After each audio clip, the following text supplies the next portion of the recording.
Hola, mi nombre es Kelly Blanca, estudio Administración de Empresas y Negocios Internacionales en la Universidad La Salle. Hoy les voy a hablar sobre su vida y obras de Mario Vargas Llosa y también sobre su vida y obras de Osvaldo Reynoso. Bueno, vamos a empezar con Mario Vargas Llosa. Mario Vargas Llosa es un escritor peruano que nació en Arequipa el 28 de marzo de 1936. Recibió el Premio Nobel de Literatura en el año 2010 por su cartografía y por las estructuras del poder y aceradas imágenes de la resistencia y la rebelión del individuo. La primera etapa era socialista. En esta etapa documenta la resistencia y rebelión y derrota del individuo. Escribe Los jefes, La ciudad y los perros, La casa verde, Los cachorros, que es un relato largo, en 1967, y también La conversación en la catedral, que era la novela más importante de la historia. En la segunda etapa, que va hacia el liberalismo, el humor grotesco y los fanatismos. Escribió Pantaleón y las visitadoras, La tía Julia y el escribidor, en 1977, La guerra del fin del mundo. Esta primera novela fue ambientada fuera del Perú en 1981.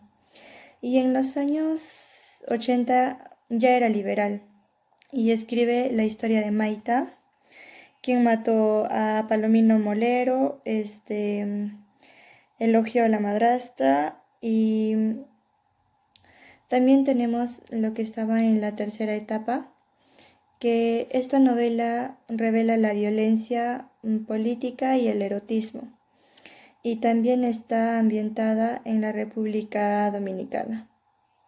Escribe memorias como El pez y el agua, Lituma en los Andes, esta es una novela, Los cuadernos de Don Rigoberto y La fiesta del chivo. Por último tenemos la última etapa, en el siglo XXI, luego del Premio Nobel del 2010.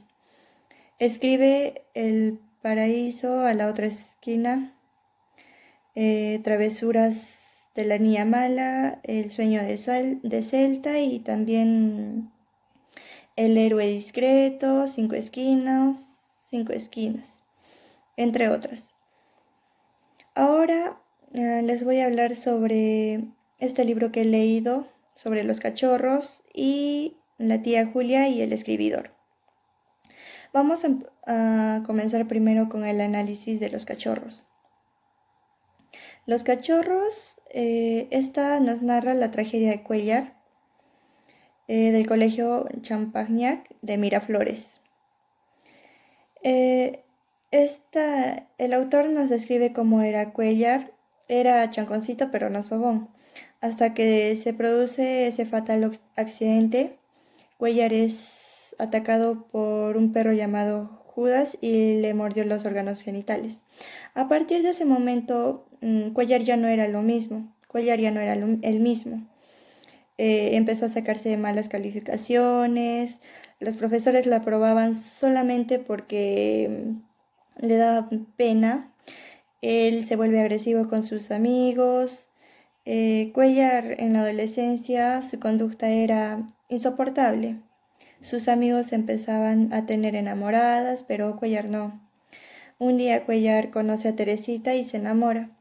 Como que él empieza a cambiar su actitud y empieza a ser más sociable, pero para su desgracia Teresita se enamora de otro chico y él vuelve a caer en la depresión. A sus amigos les había ido bien en su familia, tanto laboral como sentimental, pero Cuéllar tuvo un trágico final porque él se mata en su automóvil en la carretera. Ahora voy a hablar sobre la tía Julia y el escribidor, 1977. Para empezar, el personaje principal se llama Mario, o Marito, como lo llamaba su tía. Él es joven de 18 años que estudia Derecho, pero que en realidad le gusta la literatura. Él trabaja en una radio de nombre Panamericana. El libro se divide en dos partes, como la misma historia de Mario con su tía Julia y las historias de Pedro Camacho que cuentan en los capítulos pares, como por ejemplo el capítulo 2, que nos habla del doctor Quinteros con su sobrino Richard, que estaba enamorada de su propia hermana Elianita, quien se iba a casar con un joven pelirrojo. También nos narra en el capítulo 4 sobre el sargento Lituma, en el capítulo 6 sobre el juez Barreda interrogando a un testigo de Jehová acusado de violar a una chiquilla de nombre Sarita Huanca. En el capítulo 8 trata de Federico Telles, presidente de una empresa de roedores, para vengar a su hermana, ya que quiere eliminar todas las ratas. Este era un hombre estricto y al final de la historia sus hijas y su esposa terminan golpeándolo. En el capítulo 10 nos muestra cómo atropellan a una niña, entonces la doctora lo somete a una terapia, la cual termina culpando a los niños de las desgracias de las personas. En el capítulo 4, la 14 de Seferino Huanca, que nació en la cuna de 8 hermanos. Y así todas las historias se entrelazan básicamente. Llosa, a través de este libro, nos muestra cómo escribía Pedro Camacho, y cada historia en realidad era interesante, de intriga y de violencia. Pero para mí los capítulos que más me gustaron o la parte del libro que más me ha interesado en particular fue la historia de amor de la tía Julia y también de Pedro Camacho. El amor que nace entre una mujer adulta de 32 años y un joven de 18 años, cuando Mario se enamora perdidamente de ella y la empieza a cortejar, y pues como que ella también le corresponde.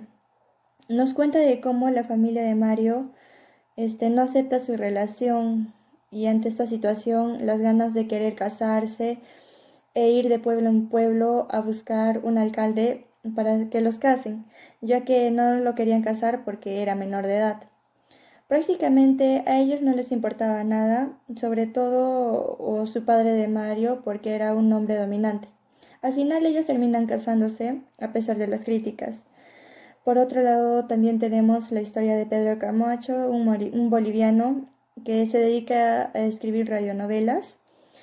Pedro Camacho dedica totalmente su vida a la escritura, tanto que Mario se sorprende mucho, pero que también termina siendo su inspiración para que escriba. Al final de la historia, Pedro Camacho se llevan al manicomio porque estaba comenzando a escribir en sus teatros locuras. Y Pedro Camacho olvida a Mario y su vida antes de que entre al manicomio. Y así, Marito decide que su tía Julia se vaya de viaje a Chile por un mes y medio, ya para que las cosas se calmaran un poco, más que todo con el padre de Marito. Y bueno, así termina esta historia. La tía y Mario se casan durante 8 años y eso sería todo.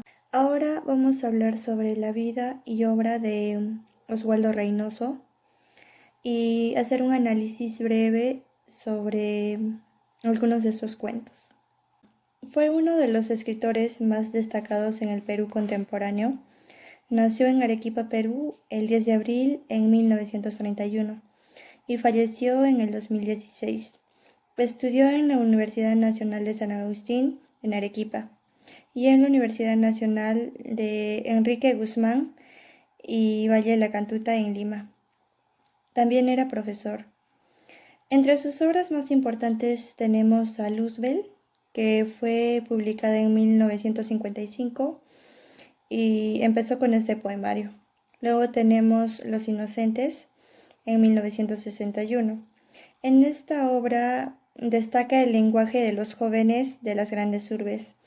Estaba influida por su ideología comunista. En Octubre no hay milagros también es otro cuento que él ha escrito, El goce de la piel, En busca de la sonrisa encontrada, Cara de ángel y entre otras obras. Los textos leídos que más me han gustado es Cara de Ángel y En busca de la sonrisa encontrada.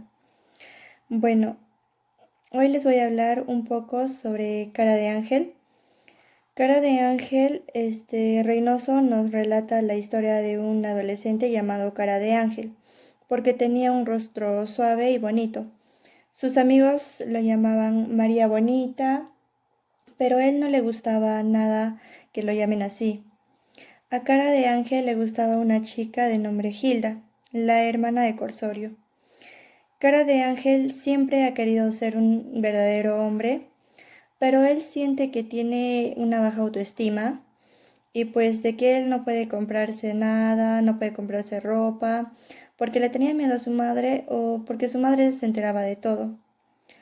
Otro cuento que también me ha gustado es En busca de la sonrisa encontrada. En busca de la sonrisa encontrada es un libro conformado por un conjunto de relatos y su facilidad para describir de manera apasionada de los distintos viajes que realiza Reynoso por todo el Perú. El cuento que más he podido apreciar es Moliendo. Me pareció un cuento muy interesante porque nos narra de cuando Reynoso se escapa con sus amigos a la playa y tan solo tenía 14 años y él jamás en su vida había ido a la playa. Eso para mí era interesante y conmovedor a la vez, por lo que él se queda sorprendido y embrujado ante el paisaje y siente una serie de emociones porque él siente de que está en el paraíso y que en ese viaje Reynoso se da cuenta de que descubre su pasión por los viajes. Otro cuento que también he podido apreciar es Puno Tacna. Es un cuento de Reynoso que él hace un viaje hacia Tacna. Él se encuentra se estaba festejando una fiesta de una virgen, que en realidad esa fiesta provenía de Puno. Era la Virgen de la Candelaria, si no me equivoco. Y fue ahí que él conoce a un joven bailarín. El joven le cuenta de que sus padres vivían en Puno y que por problemas en su pueblo y también por trabajo se habían mudado a Tacna. También Reynoso nos cuenta de que se encuentra con otro joven que le habla sobre cómo le disgustaba que las personas de Puno llevaban su costumbre a Tacna. Y lo que más me gustó es de que cómo Reynoso responde ante esta situación. Él menciona de que los peruanos no nos podemos invadir a nosotros mismos, pero de que sí, los chilenos nos estaban invadiendo. Al final de la historia, Reynoso al ver al joven bailarín se da cuenta que a través de la mirada él podía ver cómo eran los jóvenes y cómo se desarrollaban en el Perú, ya que esa misma mirada había visto en todos los jóvenes en los diversos viajes que él había realizado. Y básicamente los textos de Reynoso habla de eso, de los viajes que él realiza a todo el Perú y ve cómo la situación de los jóvenes en los distintos lugares. Gracias.